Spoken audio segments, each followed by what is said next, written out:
Hi అండి, నేను రాజు మంత్రి ఫార్మ్స్ నుంచి.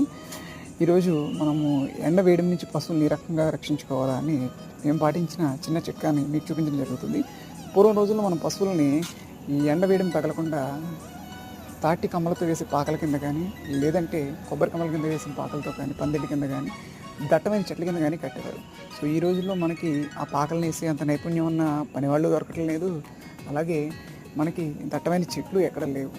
దీనివల్ల ఏమవుతుందంటే ఈ పశువులు అనేవి ఎండ వేడిమికి గురయ్యి చాలా ఇబ్బంది పడుతున్నాయి. వీటికి సమ్మర్ మ్యాస్టైటిస్, అలసట, జ్వరము, సరిగా తినకపోవటం, సో రకరకాల ఇబ్బందులు పడుతున్నాయి. సో ఇటువంటి ఇబ్బందుల నుంచి మనం పశువులను రక్షించడానికి మేమైతే ఈ రకంగా కొన్ని తాటికమ్మలను తీసుకొని షెడ్ కింద ఈ రకంగా అమర్చడం జరిగింది, ఫిక్స్ చేయడం.